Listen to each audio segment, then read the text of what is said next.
doing? Happy Friday. I hope everyone had a good week. So check it out. This whole cancel culture really makes me sick. The coach of my favorite football team, the Las Vegas Raiders, I was a fan of them since I was a little kid, even back when they were in LA and Oakland.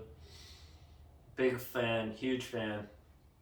So basically, his emails were leaked by some Karen, some punk, because he was talking privately on to his buddy that was on the Washington Redskins computers, and then someone got a hold of it and leaked it. And that was over 11 years ago. He wasn't even working for the he wasn't even the Raiders coach back then. He was working for ESPN. So basically, he gets canceled. His contract's over. He's 3 years into a 10-year, $100 million deal. So it's going to cost him $70 million because he said it wasn't really racist. It was just insensitive, racially insensitive, and he called the commissioner pussy, and wasn't really that bad. He's a tough guy. He's a football coach, and like guys, that's just how we talk. You could hear worse stuff like that. I don't know. But anyway, so he gets canceled. Really pissed me off. And I think it's kind of a double standard how LeBron James last year can say that he basically hates white people and he doesn't want any more white friends. He said that on TV and he doesn't get canceled. So kind of a double standard. It's like a white guy bad, black guy can do whatever he wants. And I'm not trying to be racist, I don't have a problem with anybody until they got a problem with me, so there you go. I think that is total bullshit and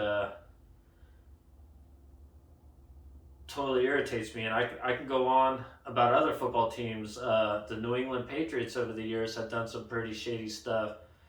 And I'm not gonna blast the Patriots because my friend Dave Gass is a lifelong Patriots fan. He's a huge Patriots fan, and he's my friend. So out of respect for him, I'm not gonna blast him. But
deficit get worse? Was it because we cut taxes in 2017?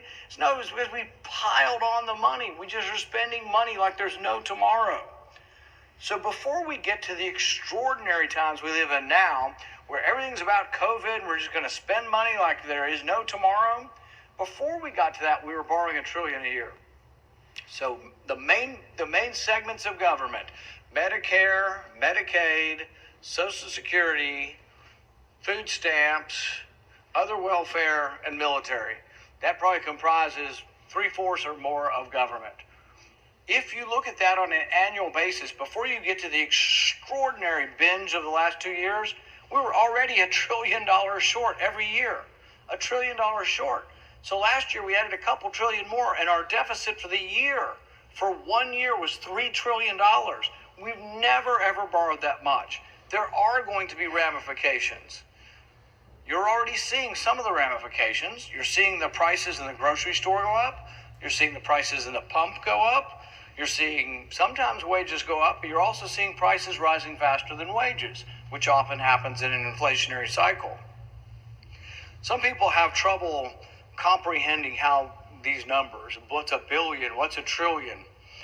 Reagan had an analogy he did, and he said that if you want to know how big a billion is, take $1,000 bills and put them in your hand. When you have them about 4 inches high, you've got $1 million. But if you want to know how much or how tall a stack of $1,000 would be if you had $1 trillion, it'd be 60 miles high, over 60 miles high. Come to my neck of the woods and I'll flip-flop your Jeep all the way down a big-ass hill in a shit's creek with no cell reception. The country rap is a euphemism. I'm a pinnacle on the independent prism. Yeah, I got him like, how the fuck he do it? Yeah, he must be a Freemason or getting programmed by the Illuminati in experimental type bass. And I'm like, fuck y'all, that's my credit. Not even Buffer make it come and take it. Unless he wants to be up on my wall with the rappers I killed last season. Yeah, country rap, no cap at all. Unless that motherfucker's made of straw. Still sitting on my front porch in my underwear, scratching my balls. And I don't chase fame, I let the fame chase me. I take it all head on, but I also work on the issues you won't see on primetime TV. One of the issues greatly affecting Americans, whether you know it or not, is forest management. You see, just last year, Colorado had some of the worst wildfires we've ever seen. And we currently have massive fires happening throughout America. Hundreds of fire crews are battling a blaze in northern Colorado that grew dramatically yesterday, producing heavy smoke and flames.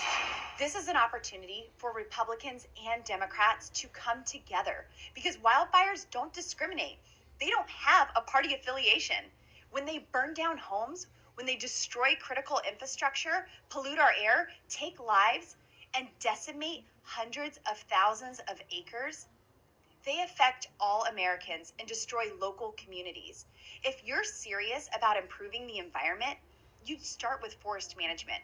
Since according to NASA estimates, one large fire emits more pollution in just a few days than all the cars in Colorado emit in an entire year. The ones